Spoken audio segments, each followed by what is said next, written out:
All right, so in this video here, we're going to run through the first passage of the May 2022 Writing and Language Test, and we're going to drop some really helpful tips and strategies that can help you guys improve your score.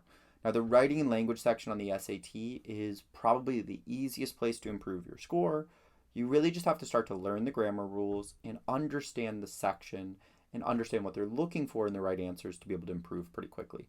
But if you're just going through this and trying to sound out what is right versus wrong, your score is just going to bounce all over the place and you're not really going to be able to improve here. Now, this first question here is one of the best examples where a really simple tip I can give you is don't just trust your ear on the writing and language test.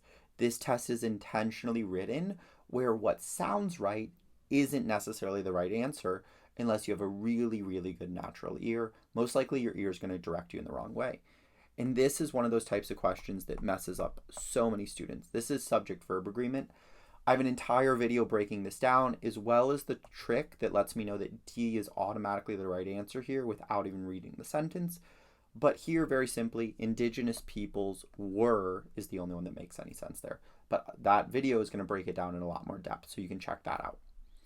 Now, question number 2, this is another one of these question types you really have to spot, because if you don't spot this, you're going to pick a wrong answer. Now, this is called an ambiguous pronoun question. The reason it's an ambiguous pronoun question is you're going to have other things in a prior sentence or the sentence itself that it could be referring to, but we don't know what it's referring to. So here we see including segregation from white residents in settings such as schools, stores, restaurants, and movie theaters. Shank, whose mother was in UPIAC, hopefully I'm not butchering that, worked at one of them. Well, if we say one of them, we have no idea which one she is working at. So here, your specific answer is always going to be the correct answer because it's clearing up to the reader the confusion of what we could be referring to. Really easy question as long as you spot it. It shows up on almost every single SAT. Now, number 3 is also one of the easiest places you can improve. This is a wordiness and redundancy question. Now, anytime you see the same ideas being repeated or said in slightly different ways, you want to go ahead and basically eliminate those answer choices. Compelled and uphold, very little difference. Uphold and, for the first one, it's obliged and compelled. There's almost no difference. For the second, uphold and enforce, almost no difference. Same in D. Each of those are repetitive. That's why we can tell that A is correct. Now, one of the question types that trips up tons of students and is really easy to start improving on is these which choice questions. Really simple tip. Just answer the question. But this involves doing 2 simple things. 1, making sure you're answering what the question is asking you, not doing what you think flows best or fits best in the passage. And the second, pay close attention to the context the SAT directs you to. Which choice most effectively establishes the significance of the series of events discussed in the paragraphs that follow? How in the world am I supposed to possibly answer this question at this point? I have no idea what's following. Unless I am some sort of SAT mind reader, there's no way I can confidently find the right answer to this until I've read through the rest of the passage. So we'll circle back on this later. All right, number 5, this is just going to be basically a vocab question. This is a place you can kind of just trust your ear. So read the sentence carefully, always helpful to read for a little more context. As you're doing the writing and language, you really want to be reading through all of this. So when you deal with those big context questions, they're a lot easier. But in her letter, Shank spoke out against seating of Alaska Native and white patrons in unrelated sections of Nome's Dream Theater. Disjointed, withdrawn. The only one that makes sense, because we're talking about kind of like civil rights and people being put in like a whites only section, or another one is we're talking about separate sections. Now, number 6 here is going to be a verb tense question here. So with these, I always just want to make sure I'm kind of trusting my ear. But if you ever get stuck, use the surrounding context. It's usually going to tell you what tense it should be. So after her arrest, we're starting to see past tense. Shank was encouraged by a family friend to contact Alaska Territorial Governor Ernest Grunig, who was sympathetic to equal rights causes. Moved by her story, Grunig supported, well, this is just going to work. We've seen all this other past tense here. We don't need any sort of fancy tense. If a simpler one works, you want to use it, but this is the only one which is past tense. Therefore, it clearly has to be A. Now, for these transitions here, most students do need to do a little bit of studying because if you're anything like most high schoolers, you probably have 5 to 7 go-to transitions. And once you get outside of those, you're not super comfortable how they're used. So I'm going to quickly pop up on the screen here are 2 pages from our writing and language course, which cover all the transitions you have to know for the SAT. These are really helpful to memorize. You get around 4 per test, so they make up 10% about of your writing and language score, and it's a really helpful thing for your own writing.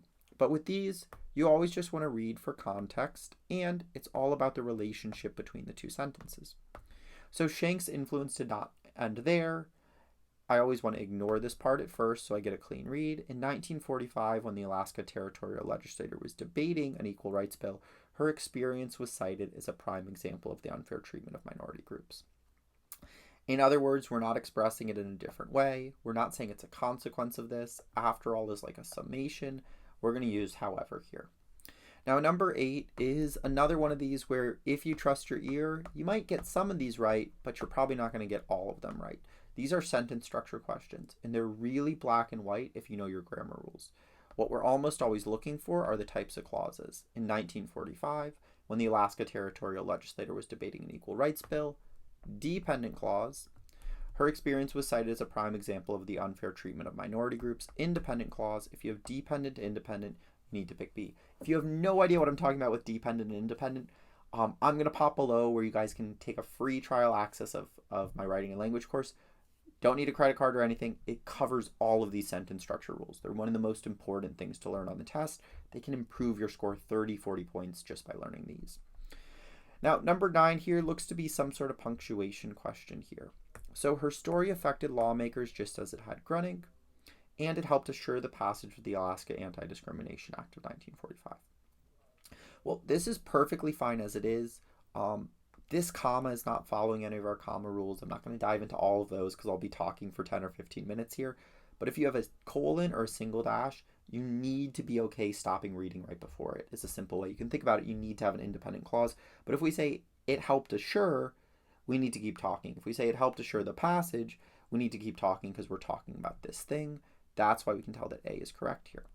Now for these adding and deleting information questions, you really want to pay very close attention to the justification. This is going to give you something that you can really lean on to see whether it's right versus wrong. So her story affected lawmakers just as it had Grunning, and it helped assure the passage of the Alaska Anti-Discrimination Act of 1945, the first piece of U.S. legislation to outlaw discrimination. Well, this seems really important because as I've been skimming through this passage, we're talking about civil rights, about how this lady was so influential and being basically one of the first people to do something. We see, right, retroactively, she came to be known as the Rosa Parks of Nome, right? She's a very important person. We're really talking about, like, this is helping to, right, underscore or let us really just know, like, how important of a thing this was since this was the first piece of U.S. legislation. So this is definitely relevant detail to add, and it's important. It doesn't demonstrate the importance of the anti-discrimination legislation. It's not irrelevant. And no, because it fails to describe the legislation in detail. That's true, but that's not the reason that we wouldn't want to add it here, because this is relevant to what we're talking about. Now we're back to another one of those which choice questions. Which choice logically builds on the information provided earlier in the paragraph? Well, here's our context we want to pay attention to is the stuff earlier. These questions are going to kind of hit you over the head telling you what to do as long as you read them really carefully and pay attention. Shank retroactively came to be known as the Rosa Parks of Nome because she had inspired many Alaska natives to refuse to change seats in movie theaters. So, has to be talking about that information earlier. Only months before the first 2 Alaska natives were elected to the House of Representatives. Has nothing to do with that. Has nothing to do with English literacy. Much as Parks, well, there's our reference back to is the Rosa Parks of Nome. 11 years later had inspired African Americans to reject segregated seating on buses. Now we'll go all the way back to question number 4 here. Which choice most effectively establishes the significance of the series of events discussed in the paragraphs that follows? Encouraged dozens of Native Americans to go to the theater and sit where they wanted. Well, it's about stuff way bigger than that. Influenced the community of Nome to elect Shank as their queen of Nome. We don't see that talked about at all. United out an outspoken teenager and powerful politician in the fight against racism. Little bit, but not definitely the central focus. Helped inspire the passage of here we go. This is what we saw, right? This was the first piece of legislation. That's how we can tell that D is correct. So I hope this was really helpful for you. If this is a section that you're struggling on, there is a lot of hope. It's really easy to improve on. You really just need to master the rules and master being able to spot the question types as you go through. So I strongly encourage, this is something that you should check out as our writing and language course, but there's also a ton of great information online if you want to learn it. It just doesn't go quite into depth and really break down how you can do these and give you tons of videos explaining all the different pieces here. So I'm going to drop that in the link below. You guys can also use the coupon YouTube50 and you'll be able to get the entire course for just $50.